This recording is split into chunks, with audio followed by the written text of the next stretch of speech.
días y bienvenidos a Gente de Opiniones. Es un gusto que nos acompañe en esta cintura de la semana.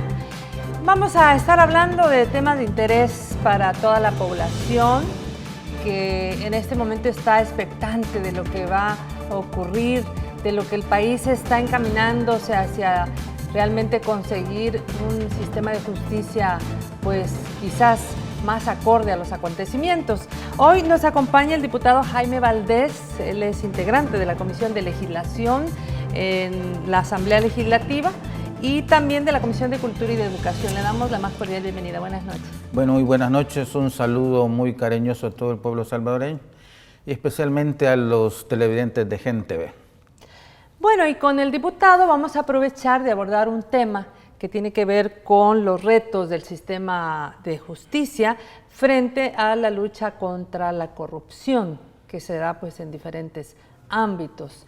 En ese sentido, y hablando de estos retos, justamente el pasado fin de semana falleció el expresidente Francisco Flores. Hay un caso en proceso. Siempre la ciudadanía se pregunta si esto va a continuar, si no va a continuar. ¿Qué nos puede decir usted, diputado, que ahora también es parte de esta comisión especial de la Asamblea Legislativa, que va a continuar el caso de el donativo de China a Taiwán? Pero sobre todo, ¿cuál podría ser la perspectiva de este caso? Bueno, mira, primero, en un primer momento, te digo, no es de alegrarse por el fallecimiento de una persona, ¿no?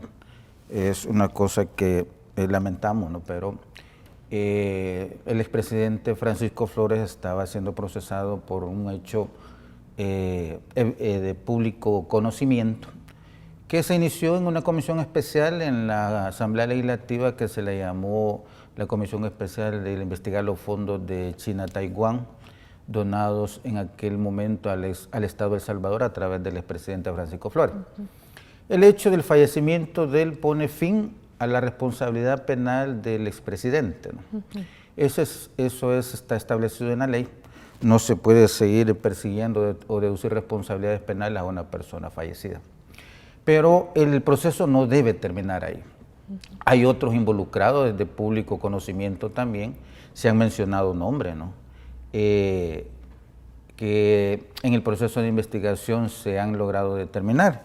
Incluso hay una investigación en el diario 1, en el diario El Faro, si no más me recuerdo, donde se establecen, si me permites ver mi teléfono, aquí tengo unos datos donde se establece quiénes fueron los destinatarios de los fondos provenientes de ese caso. El primero se dice Arena Presidencia Territorial, ¿no? A ver quiénes eran los integrantes de Arena Presidencial. Arena Casa por Casa, Elme Charlac, dice aquí, ¿no? Luego está Arena Mitines y Eventos, Arena San Salvador, Arena Movilización Ciudadana, de tal manera que hay referencia de algunos datos que establecen los posibles destinos de los fondos de los que hablamos, en este caso China-Taiwán. Esto lo menciono porque la investigación, el proceso judicial podría continuar, sería responsabilidad del nuevo fiscal, ¿no?, quien se ha comprometido en seguir investigando y ejercer sus funciones de una forma transparente y sin compromisos algunos. Así es que el proceso no termina ahí.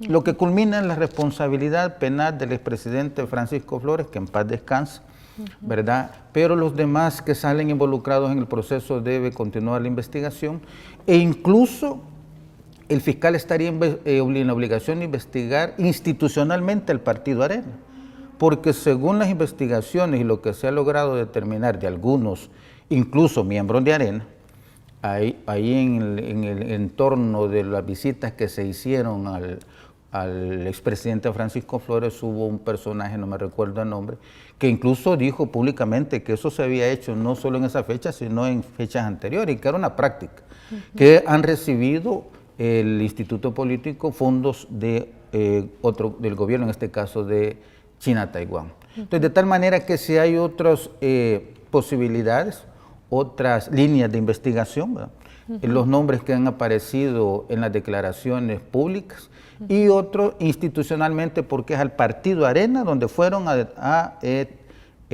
fueron los destinatarios de los fondos que fueron investigados en la comisión especial. Es decir, en conclusión, hay líneas de investigación, hay indicios suficientes para poder continuar una investigación. En ese sentido, también el fiscal general Douglas Meléndez, él hablaba el pasado 2 de febrero justamente que ampliaría la investigación a los destinatarios de ese donativo millonario de dólares que iba destinado a las personas damnificadas por el terremoto, y que en este caso las críticas sobre el papel de la Fiscalía corresponden a la Fiscalía que estaba anteriormente a su llegada. ¿Usted cómo ve esto? Porque al final la Fiscalía General de la República es una institución y lo que cambian son las personas, ¿no? Esto me trae a colación otro caso similar. Yo fui presidente de la comisión que investigó el caso Selenel, donde determinamos fuertes indicios de corrupción, donde involucraba también a personeros de la alta dirigencia del partido Arena. Y solo se circunscribió la investigación a ciertas personas, excluyendo a otros. La misma tónica, investigado por el fiscal que acaba de concluir su periodo, ¿no? La misma tónica en este caso China-Taiwán, que también se ha limitado bastante el entorno de las personas y los hechos que se han investigado.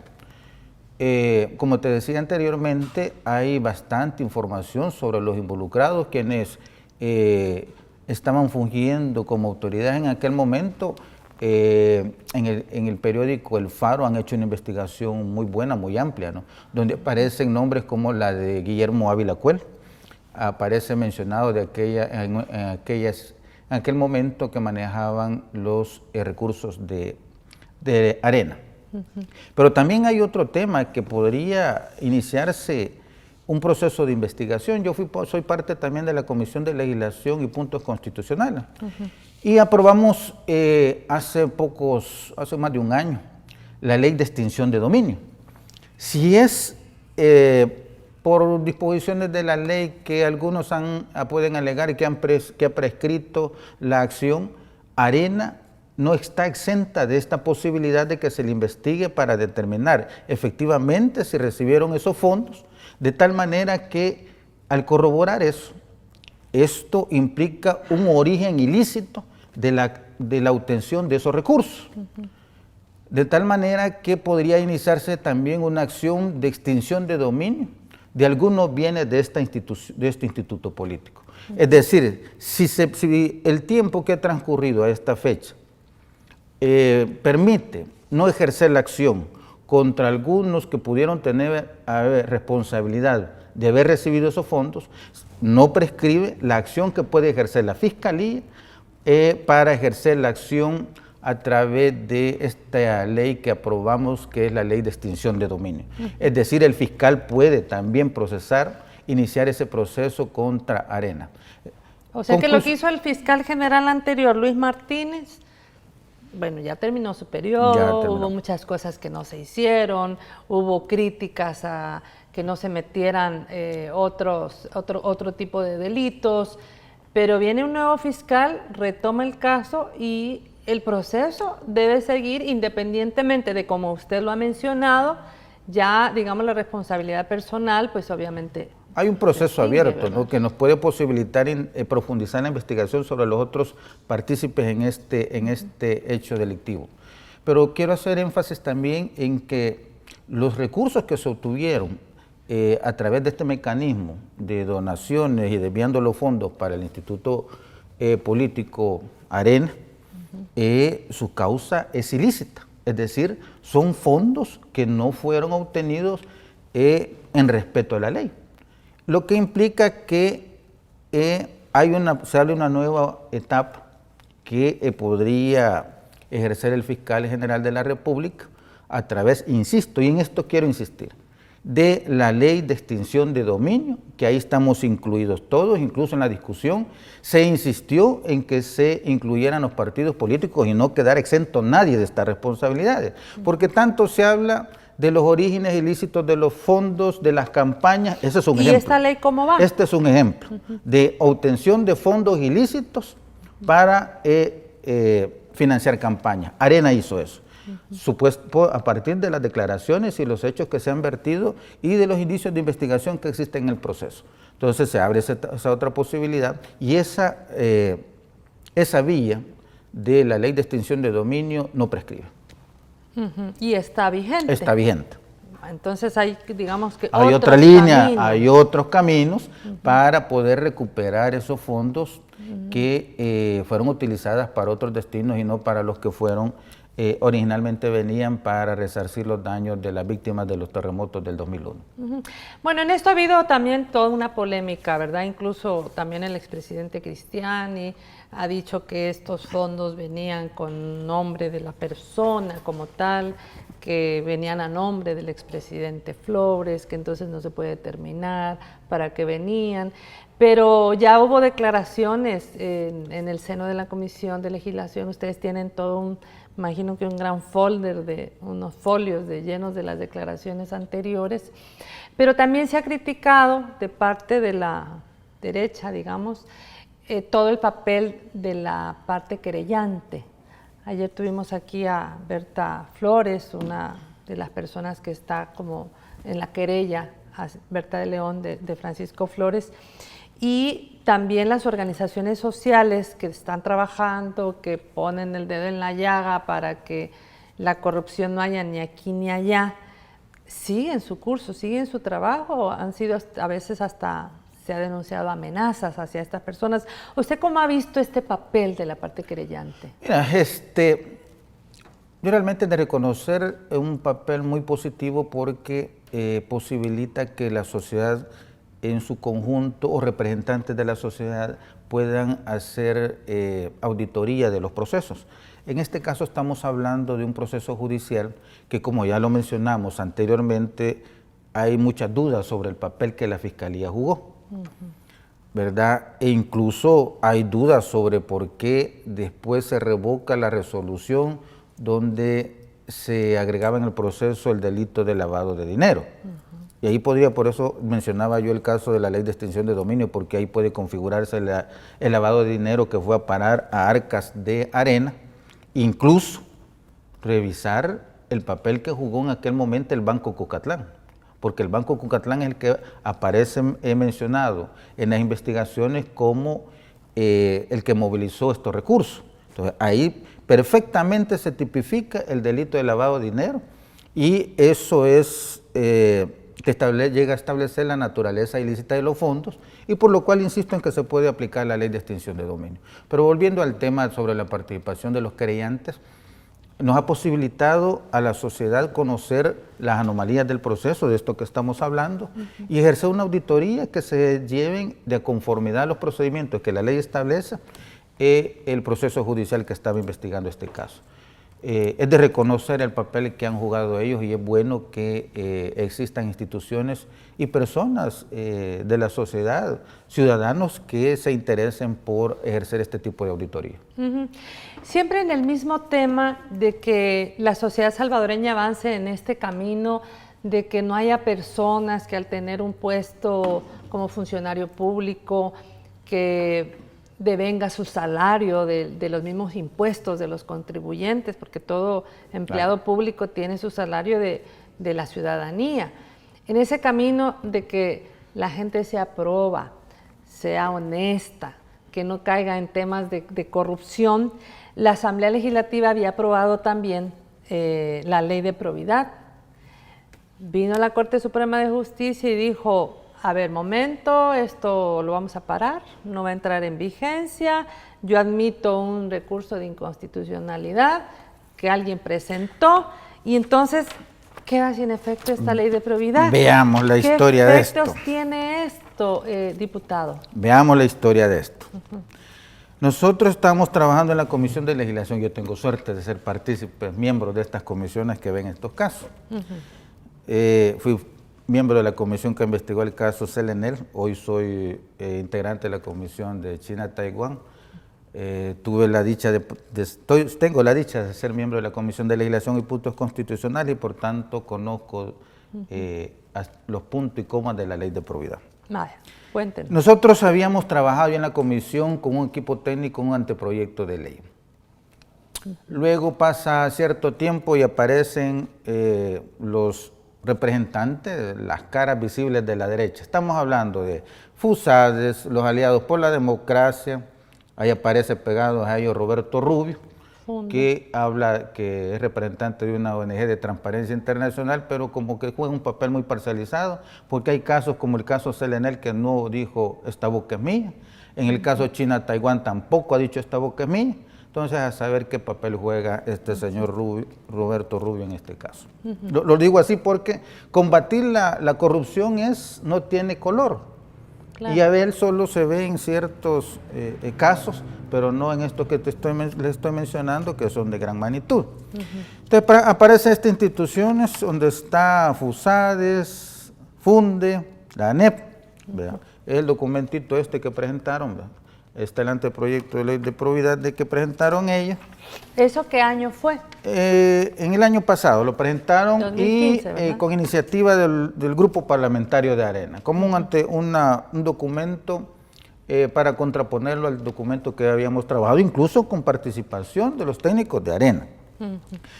El alegato que han presentado es que la ley que aprobamos le quita facultades a la Corte Suprema de Justicia para hacer los juicios ante la Cámara de lo Civil.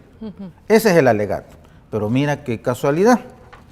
En este anteproyecto de ley dicen de las atribuciones de la comisión, estamos en el artículo 11. Dice, corresponde a la dirección, porque ellos ya eliminaban la sección de probidad y le ponían dirección de probidad.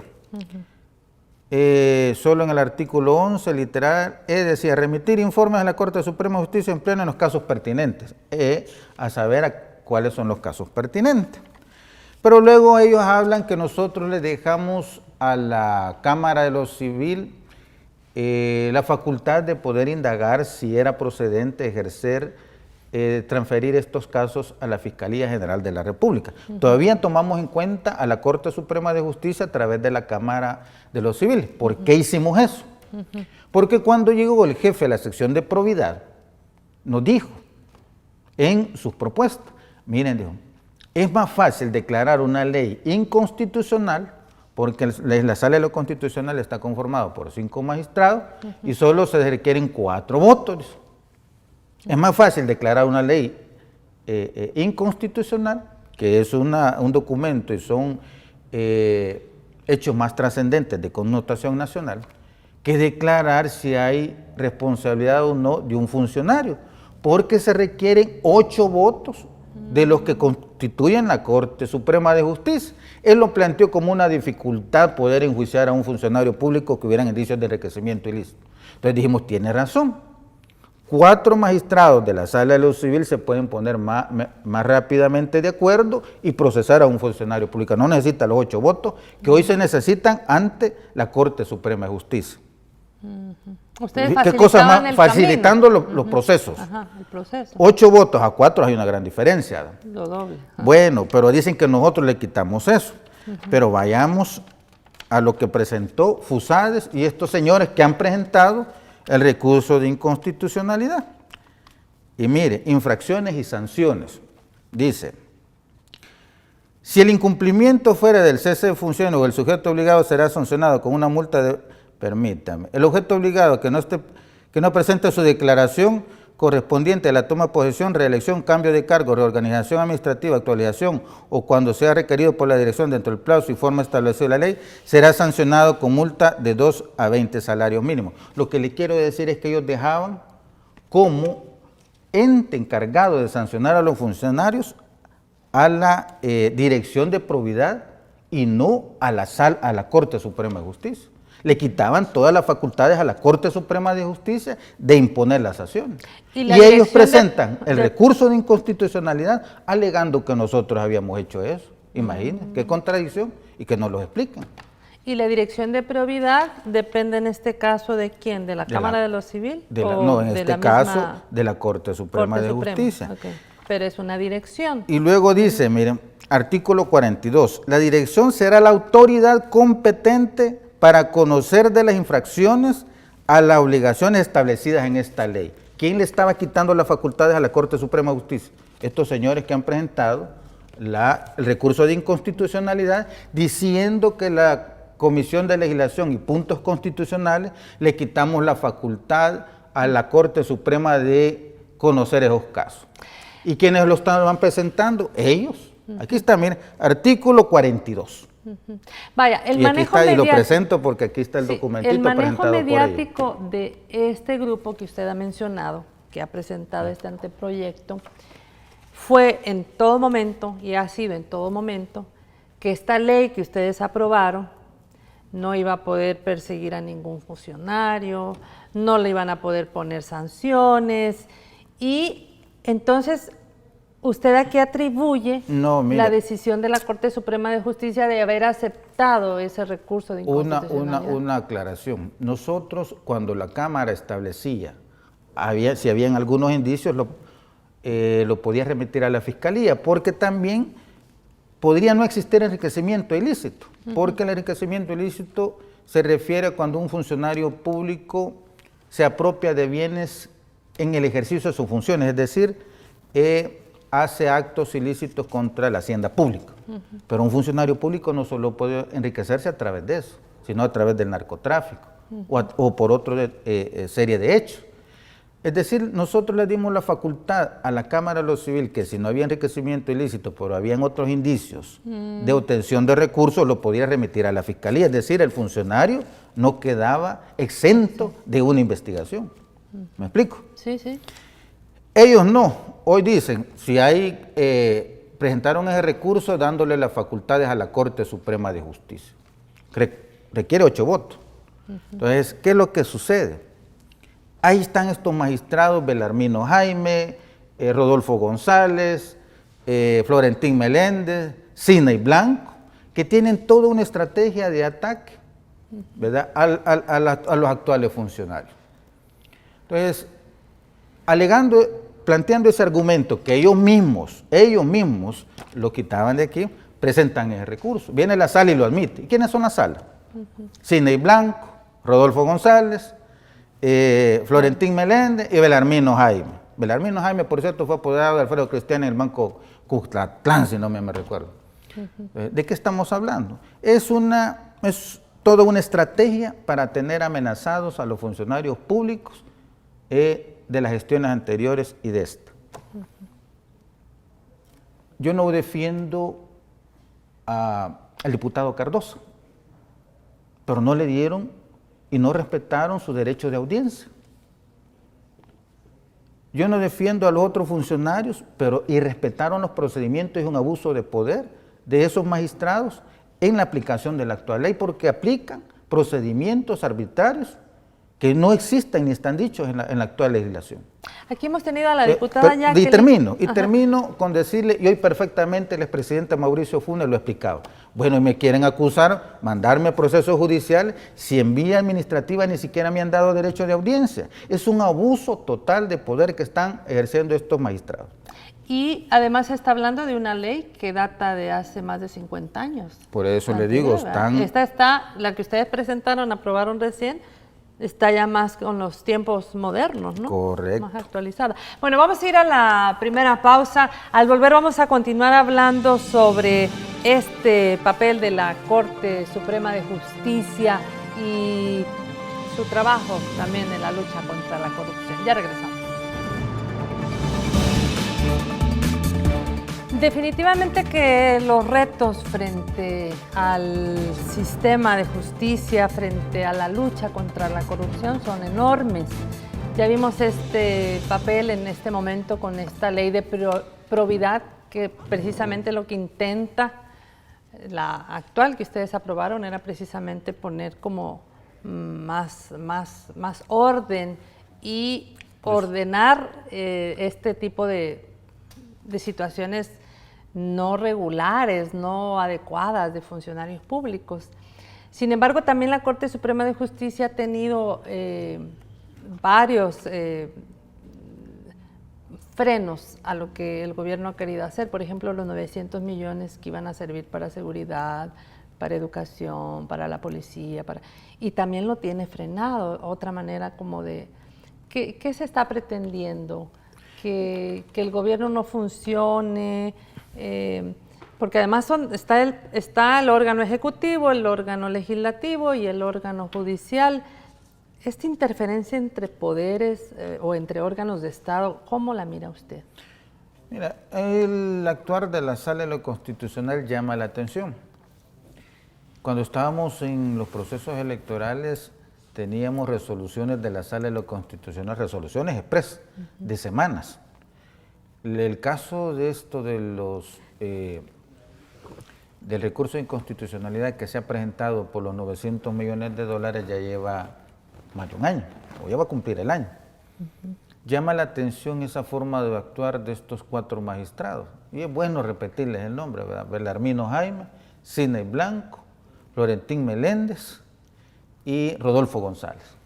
Resoluciones express cuando la materia que les está y va a beneficiar curiosamente siempre a la derecha, tenemos resoluciones en plazos de 15 hasta de una semana.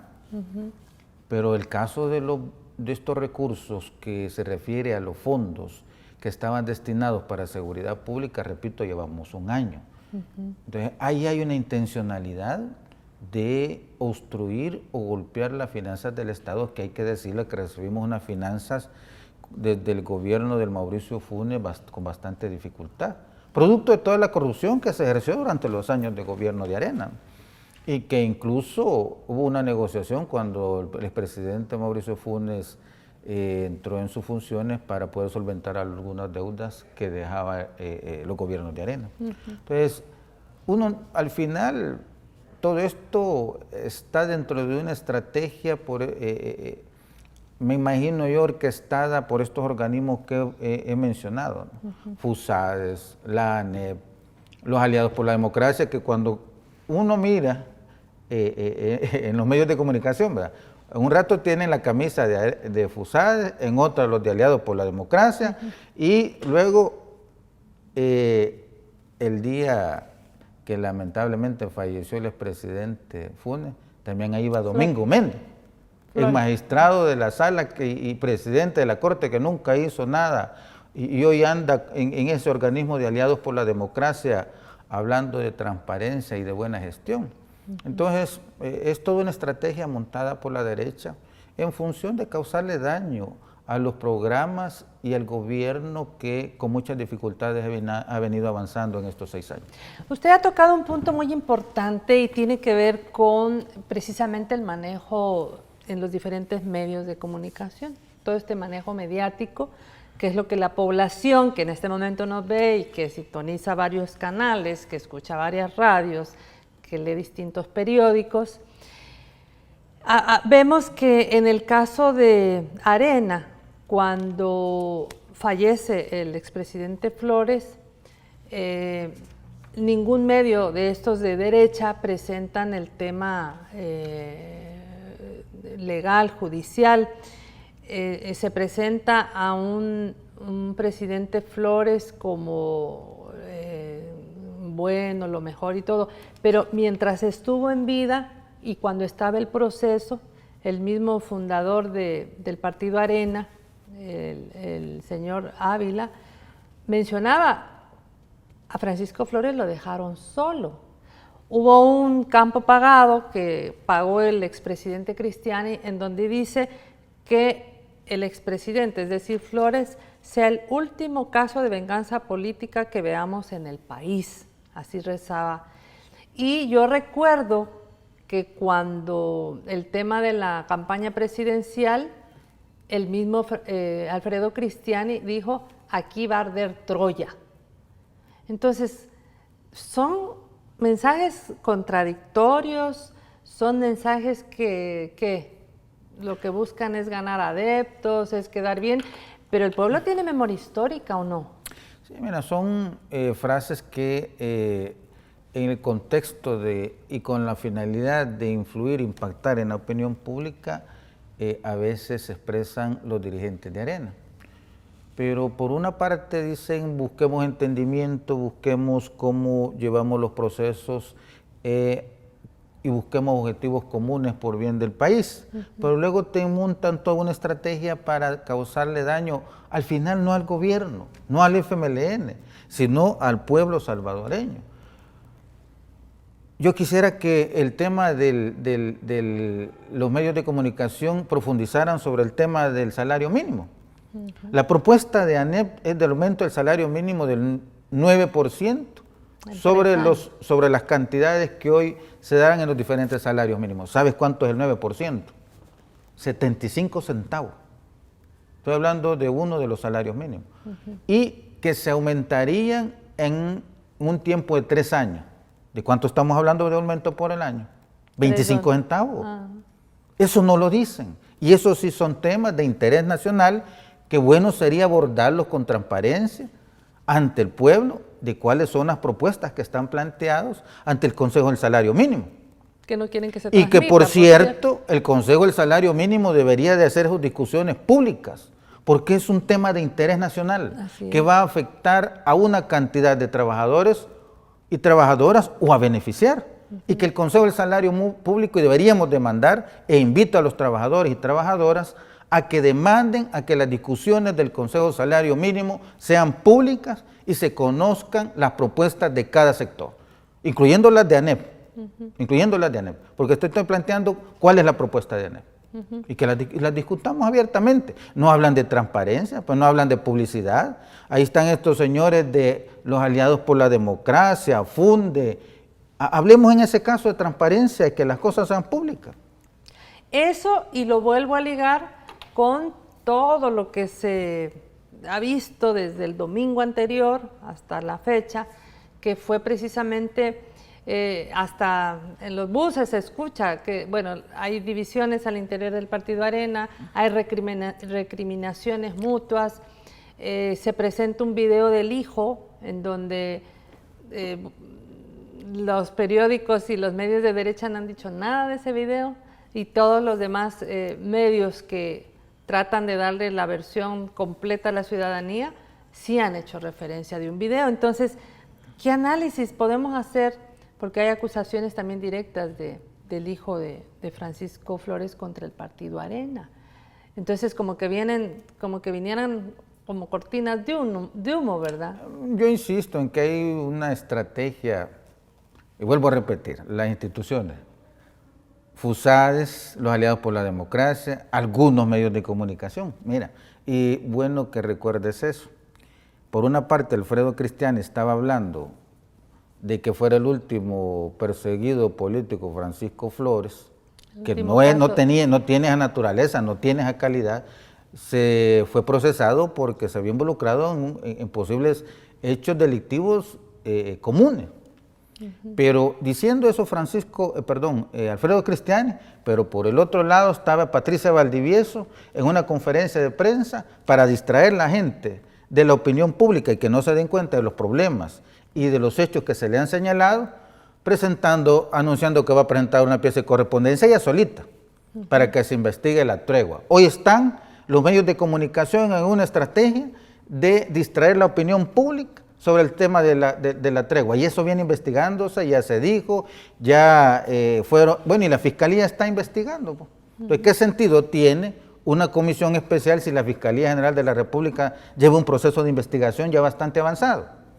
Eso es interferir con las facultades de la Fiscalía General de la República. Y luego aparece Mario Valiente con el caso del Chaparral, que también ya está en manos de la Fiscalía General de la República, también para distraer a la opinión pública sobre los señalamientos que hizo el hijo del expresidente Francisco Flores, sobre los señalados que están en el manejo de esos fondos y que no quieren que se investiguen y que se olviden.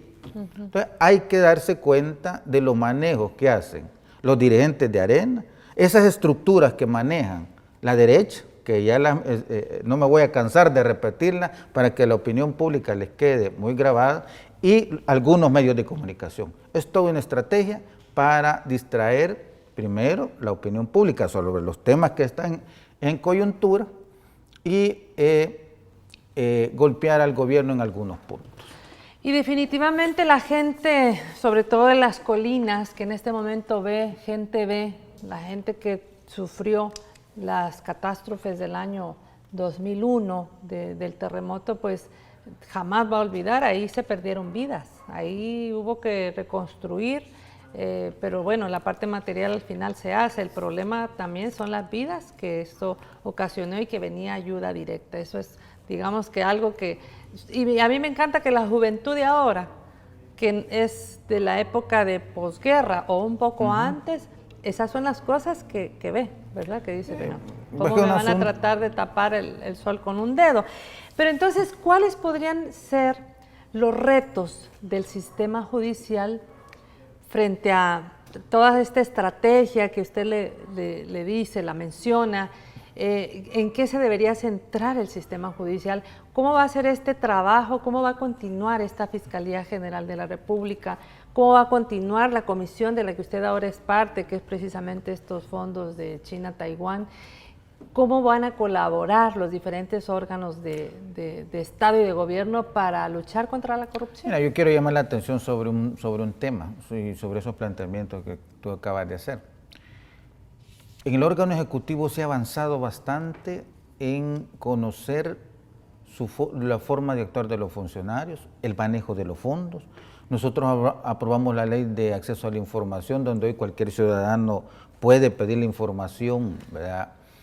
Sobre el ejercicio de la función pública. La Asamblea Legislativa tiene Contraloría todos los días, casi las 24 horas del día. Y somos el órgano que menos presupuesto manejamos. Estamos hablando de casi 60 millones de dólares. Es una cantidad significativa, pero en comparación con los otros órganos, es decirte, es la que menos maneja, uno de los que menos, el órgano que menos recursos maneja. ¿Por qué traigo a colación esto? Porque hablamos de corrupción, pero nunca hemos ejercido Contraloría sobre el órgano judicial. Y maneja el 6% por disposición constitucional de los recursos públicos. El 6%. Estamos hablando de una cantidad bastante considerable. El Departamento de Estado y los Estados Unidos constantemente habían señalado el actuar negligente del órgano judicial. Hoy 4 magistrados se quieren presentar como los paladines de la aplicación transparente de la justicia. Pero ya citamos casos como el que hemos mencionado. Hay jueces buenos y también hay operadores de justicia que habría mucho que investigar. Planteo esto porque esto nos demanda la discusión sobre la separación de las atribuciones administrativas y judiciales del órgano judicial. ¿Me explico? Porque maneja fondos que hasta hoy, extrañamente tampoco todas estas instituciones que te he mencionado, piden información sobre el uso de los fondos del órgano judicial.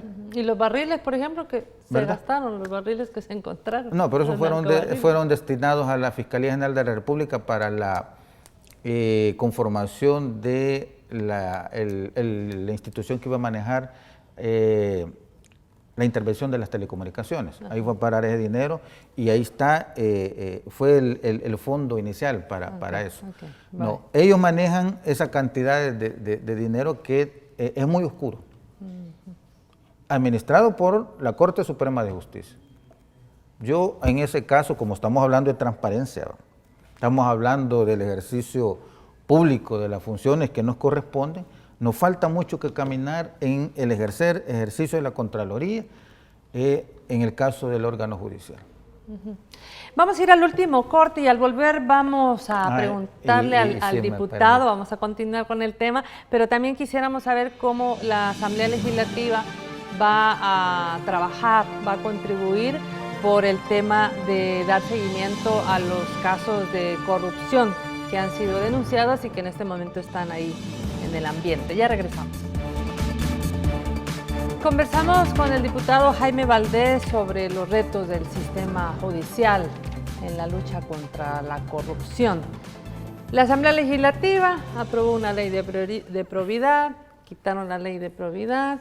¿Qué otra manera tiene ahora también la Asamblea Legislativa para dar seguimiento a los casos de corrupción? Bueno, y quiero antes de continuar y de responderte a esa pregunta, quiero resaltar un tema que realmente debemos de resolverlo. Fíjate que hoy que acabamos de aprobar esa ley, también nos quedó algo pendiente. El funcionario que está al frente de la Dirección de Probidad presenta su declaración ante los magistrados de la Corte Suprema de Justicia, que son sus jefes. Y los magistrados de la Corte Suprema de Justicia la presentan ante el jefe de la sección de probidad, que es su empleado. Son sus subalternos. Son subalternos. Imagínate qué cosa más extraña, ¿verdad? Por eso hablo yo que en el caso de los magistrados, no todo, porque habrán magistrados muy buenos, ¿verdad? Pero como estamos hablando aquí de que todo funcionario público estamos en esa obligación y de propiciar las mejores condiciones para el mejor manejo de los fondos, dejo esa inquietud ante la opinión pública, que es un tema pendiente y que ya me imagino yo el jefe de la sección de probidad investigando al presidente de la Corte o a los magistrados Florentín Meléndez y Belarmino Jaime.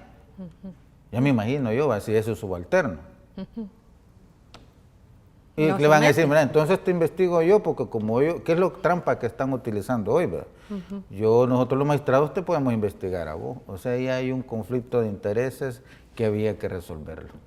Los magistrados de la Corte deberían de presentar su declaración de probidad ante otra institución del Estado y el jefe de probidad también, para poder ejercer verdadera contraloría sobre ellos, porque ellos tienen casos de suma importancia. Claro. Que uno cabe especular, ¿va? Ahí decía yo el caso, ¿va? Que cuando se trataba de los procedimientos y cuando estábamos en elecciones teníamos resoluciones expresas, pero el caso de los bonos, que tampoco Arena nos da los votos para obtener los fondos, para continuar con los programas de gobierno en una estrategia de bloqueo al gobierno, también puede ser uno de estos magistrados tan inmersos en esa estrategia de no darle fondos al gobierno para obstaculizar su buena gestión. ¿Y cuánto podrán haber recibido? Cabe la especulación, porque la pregunta y cómo está diseñado todo ese tema y al ver sus actuaciones, uno puede especular. Así que dejo esa inquietud planteada. También quería preguntarle, este día apareció en dos de los rotativos de mayor circulación, en el caso del Diario de Hoy, el titular, el robo del siglo. No hay ninguna firma responsable, son 4 páginas, ¿verdad? Pero también en la prensa gráfica aparece el mismo titular y aquí abajo, no sé si Byron me alcanza a ver aquí el campo pagado, ¿verdad? No sé si hay acercamiento de cámara, pero aquí dice campo pagado. Pero nadie se responsabiliza de esta publicación. Entonces, no hay firma responsable, solamente aparece esto, ya decía, como campo pagado. ¿Qué opinión le merece este tipo de propaganda? Primero, 2 periódicos. Primera página. Primera página. El Diario de Hoy, quiero ver si el Diario de Hoy. 4 páginas. 4 páginas, revés y derecho. Ajá. Aquí está. Hoy preguntémonos, ¿tiene capacidad usted de pagar esto? Uy. ¿Tiene capacidad yo? portada. ¿Tendré capacidad yo? Hay que preguntarse quién tiene capacidad de preguntar pagar este tipo de publicación. Y en 2 periódicos, ¿cuánto valdrá una página de esta? $20,000 las 4. Por lo menos. Por lo menos. ¿Quién tiene capacidad de pago de estas publicaciones? Ya sabemos quiénes. No voy a decir nombres, ya sabemos quiénes. Son los mismos de siempre que juegan a la campaña sucia. Aquí debería de ir también los transparentes como Roberto Rubio a pedir información al Diario de Hoy de dónde salen estos fondos.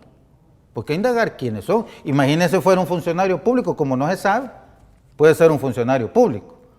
Si estamos interesados en la transparencia, invito a los aliados por la democracia, a FUNDE, a la ANEP, que digan quién, de dónde vienen, quiénes pagaron y de dónde vienen estos fondos. Y que, como aquí dice, por lo menos la prensa gráfica saca que es campo pagado, es decir, que hay un responsable. Y luego indagar de dónde sale tanta plata. Porque los areneros hablan de despilfarro, y esto es a ver cómo se llama. Ahora, ¿qué estarán pretendiendo con todo esto? Porque si hablamos de robo del siglo, yo estuve en el caso Selenel, donde se iban a perder 1.800 millones de dólares, según lo que dijo el fiscal general anterior. Eso era un robo, un gran robo. Si hablamos del caso China-Taiwán, otro gran robo, quizás a todo eso están refiriendo. Sí, porque aquí aparecen los terremotos, ¿verdad? Aquí están los terremotos. Los terremotos, ¿verdad? Y entonces 1980, bueno, hablan del 86, el MIP del 98, entonces realmente... Entonces, si ANEP o alguna institución de derecha, hay que preguntarles de dónde sacan esta plata, de dónde viene. Y al diario de hoy, a la prensa gráfica, debería ser responsable de decir de dónde, porque estamos hablando de transparencia. Acabamos de estar abordando y profundizando ese tema. ¿Quién es el responsable de esto? Y que nos cuenten de dónde sacan tanta plata. Miren, esto es de verdad un desperdicio. ¿Tendría responsabilidad civil o responsabilidad penal este tipo de publicaciones? Habría que ver cuál es porque estos asuntos, como históricamente la derecha, voy a decir la derecha, no voy a señalar directamente, ha usado esta campaña sucia. Históricamente, antes eran las damas, aquí no es aliados, ¿cómo se llamaba esto? Pro Paz y Trabajo. En anónimo, era la derecha que Pro Paz y Trabajo, y sacaban grandes anónimos para desprestigiar y meter miedo a la gente.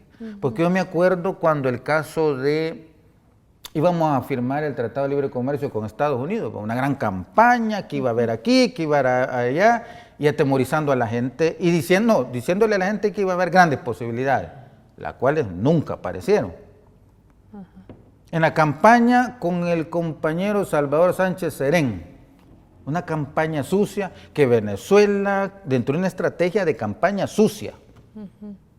Hasta hoy ha pasado un año, el compañero Salvador Sánchez Serén, presidente de la República, ha hecho su gestión de una forma transparente de cara al pueblo con un gran esfuerzo, bloqueado por la derecha.